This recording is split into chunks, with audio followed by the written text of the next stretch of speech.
النهاردة هكلمكم عن راسبوتين الشيطان الذي أفسد في روسيا كما لم يفسد أحد من قبل. اسمه بالكامل جريجوري يافوموفيتش المعروف باسم راسبوتين، وهو فلاح سيبيري ولد في نهاية القرن التاسع عشر 1869 وعاش في القرن العشرين حتى توفى في ديسمبر 1916. عرف في قريته بإدمان المشروبات الكحولية، وعشق السهول الخضراء والطبيعة، وحديثه عن الرؤى الإلهية التي تأتيه. له عينان جميلتان متوحشتان، يجيد التنويم المغناطيسي. اشتهر إن له قدرات خارقة، وإنه يستطيع شفاء أي إنسان أو حيوان بلمسة من إيده. عاش وسط الجهلة من فلاح قريته، مقدسا صاحب كرامات ورؤى. كان دايما بيدعي وسطهم ان هو عنده رؤى وكرامات، ورغم انه كان امي لا يقرأ ولا يكتب. ورغم شهرته بالعربدة والمجون وارتكاب جريمة شهادة الزور ضد جيرانه، كان الجهل المتعصبون يصرون على قداسته وانه صاحب رؤى من عالم الملائكة والقديسين. لكنه في النهاية اضطر ان يهرب من القرية بعد فضيحة ضبطه متلبسا بسرقة جواد. هو كان حرامي، يعني هو من الآخر حرامي، وكان لكن طبعا ده الاستغلال البسطاء، لأن هي كانت قرية بسيطة، واستغلال الناس البسيطة. الجهل بيبقى سهل، خاصة إن هو كان عنده قدرات خاصة، وتقريبا كان ليه علاقة بالشيطان، يعني لأن لما هكملكم حياته هتعرفوا إنه كان ليه علاقة بالشيطان، لأن اللي كان بيعملوا حاجات يعني خارقة ما فيش إنسان عادي يعملها.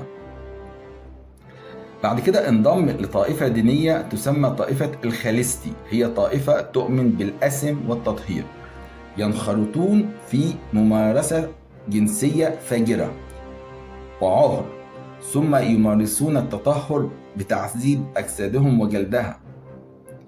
وبدل من رفض الخطيئة، دعا راسبوتين إلى إنك يجب عليك أن تمارس الرذيلة والجنس عشان تعرف تتوب.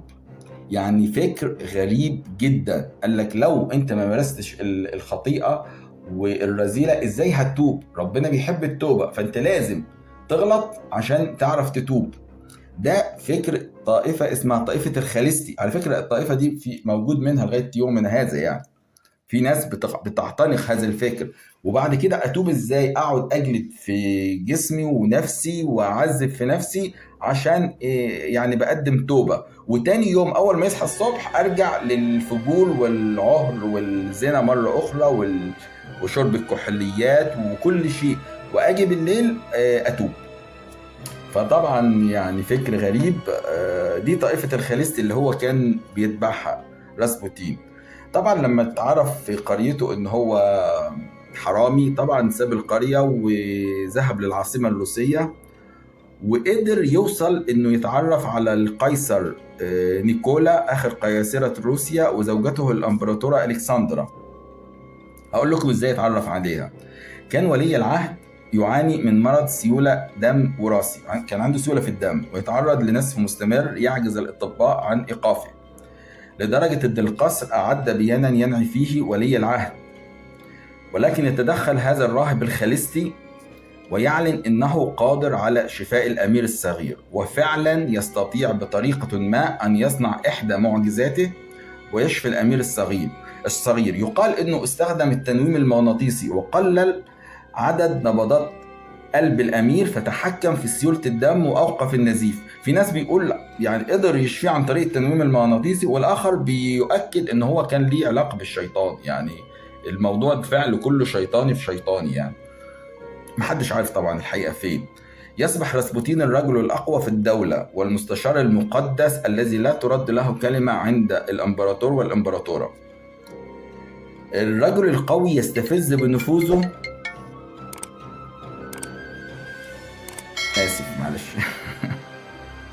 هذا الرجل بيستفز بنفوذه نبلاء روسيا والأمراء، ويرون أن هذا الراهب الريفي القادم من صفوف عوام الشعب في ضياع للإمبراطورية، لأنه أصلا هو كان ماجن، يعني كان إنسان عربيد، فكان علاقته بالامبراطور والامبراطوره بيشوهوا صوره المملكه.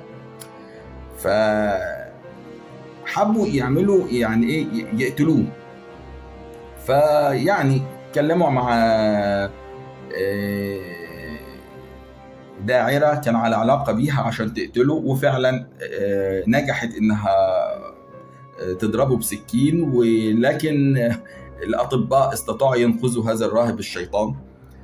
وأصر أثناء العملية أنها تتعمل الجراحة بدون بنج أو مخدر. يعني برضو تصرفاته غريبة، يعني إنه إصراره على إنه يتألم أثناء العملية ما برضو شيء حاجة شيطانية طبعا، حاجة مش طبيعية. وبعد كده تم القبض على العاهرة اللي كانوا الأمراء يعني وصوا انها تقتلها، وهي المهم دافعت عن نفسها وقالت هو ان اغراها بالاسم، هو اللي دفعها لممارسه الدعاره والجنس. وفي الاخر المحاكمه يعني قالت يتم ايداعها مصحه عقليه. وطبعا الامراء طبعا محدش عرف يعني يهرب، شركائها اللي قالوا لها تعمل الموضوع ده قدروا يهربوا يعني.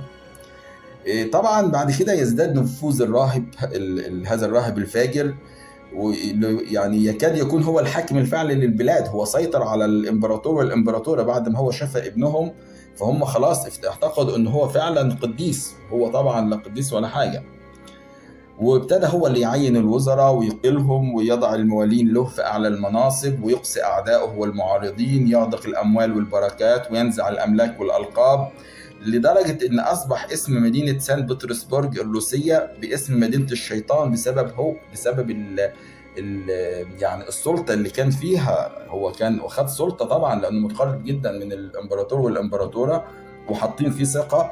فمع العربدة بتاعته طبعا هو أصبحت المدينة كلها مدينة الشيطان، كلها بقت عربدة بقى ونجوم.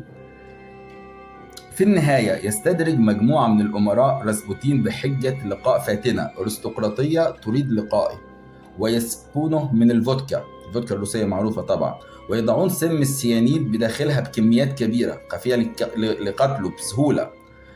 ولكن يشرب راسبوتين الفودكا المسمومة لا يتأثر جسده ولا تظهر عليه أي مظاهر ضعف، بل بالعكس يشعر باعتدال مزاجه وتنفتح شهيته الجنسية، ويسأل عن موعد وصول الفاتنة. يعني الأمراء خافوا، مش مصدقين، فقالوا احنا في حضرة الشيطان، مش ممكن، يعني ده مش ممكن اللي بيحصل ده أكيد شيطان.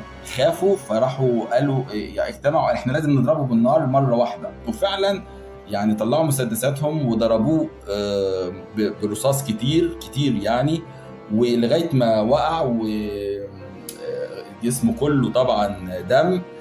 وطلعوا يشربوا كاس، يعني بيحتفلوا بالانتصار عليه وانهم استطاعوا يقتلوه. لكن من خوف في احد الامراء وهو بيشرب معهم نخب يعني انتصارهم عليه، حاجه قالت له ادخل اتاكد انه مات. فدخل اتلقى لسه صاحي وبيقوم ونازل على السلم، فراح نادى بصوت عالي على الامراء والنبلاء اللي معاه ده لسه عايش، ازاي محدش يعرف برضه. يعني كان راجل يرفض الموت بكل الطرق وكان متشبث بالحياة. فاخرجوا مسدساتهم مرة اخرى وضربوه بالنار مرة تاني، رغم ان هو ما كانش في مكان في جسمه ما اتضربش، ضربوه مرة تاني بالنار ووقع من على السلالم. وبعد كده ربطوه بسلاسل حديدية بقفل ولفوه بالسجادة اللي وقع عليها، واخدوه حول ناحية جرف منحدر عشان يرموه في النهر المتجلي. وهم حتى بيرموه يعني بعد كل الركلات والضرب النار والسم، مسك ايديهم ككابلات. يعني ما بيقول لك التاريخ بيقول لك وهو بيرموه عشان يغرقوه مسك ايديهم عشان يمنعهم انهم يرموه. فغريبة يعني كان لغاية هذه اللحظة عايش يعني.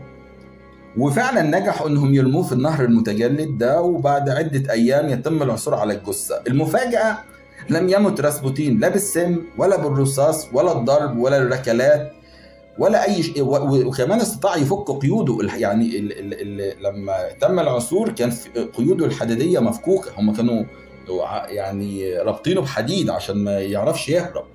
رغم كل ده تلاقوا القيود دي مفكوكة وما ماتش بأي حاجة. مات عن طريق الغرق متجمد، يعني هو حاول السباحة إلى الشط لكنه لم يستطع أن يخرج من المياه المتجمدة ومات غرقا. العجيب أكثر برضو إن راسبوتين تنبأ بموته وإنه سيموت مقتولا بيد حاشية القيصر، وحذر القيصر إنه لو قتل بيد أمراء الأسرة الحاكمة فلن تمضي سنتان قبل أن ينتهي حكم القيصرة في روسيا ويموت القيصر نفسه وكل أفراد الأسرة. وفعلا كما تنبأ الراهب لم تمضي أشهر إلا وقد تم ذبح وإعدام آخر قيصرة روسيا وجميع أفراد الأسرة الحاكمة بأسرة رومانوف طبعا في الثورة البلشفية 1917، وفعلا النبوة بتاعته اتحققت. يعني يعني نبوءات، يعني هو فعلا شيطان، يعني ازاي عرف اللي هيحصل، وفعلا كل اللي قاله حصل بالفعل. ومن ضمن الحاجات الغير معروفة ان هو كتب كتاب سماه تأملات تقي. يعني رغم كل اللي عمله ده، انتوا عارفين راسبوتين الترجمة بتاعتها الفاجر او الماجن، يعني ده لقب اخذه بسبب فجوره. فهو عمل كتاب مقابل اسمه تأملات تقي، وضع فيه مجموعة من النبوءات التي تحققت بصورة مدهشة الصراحة. وفعلا محدش عارف، هو لغز، يعني هو الراجل ده لغز، يعني محدش حتى هذه يومنا هذا عارف هل هو كان إنسان خارق للطبيعة، إنسان كان ليه علاقة بالشيطان، إنسان ليه قدرات خاصة. وفوالا دي كانت قصة حياة راسبوتين الشيطان الذي كان يرفض الموت. يعني هو يعني رغم كل اللي عملوه فيه ما كانش عايز يموت، يعني هو كان ضرب جسمه كله كان رصاص، وفي آخر لحظة هم بيرموه في النهر عشان يغرقوه برضه كان ماسك في ايديهم، كان لسه حي. فوالا دي قصة راسبوتين، وأتمنى منكم أنكم تشاركوني بالرأي. إيه رأيكم في القصة دي؟ وتعتقد أنه هو قدرات خاصة أم كان شيطان أم كان ليه علاقة بالشيطان أم هو الشيطان نفسه؟ فوالا يعني دي قصة حقيقية من التاريخ العالمي. ولو أنتم عايزين أي شخصيات أتكلم عنها اكتبوا لي في التعليقات وأنا أتكلم لكم عنها. وأترككم في رعاية الله، وإلى اللقاء في حلقة قادمة قريبا إن شاء الله، وشكرا.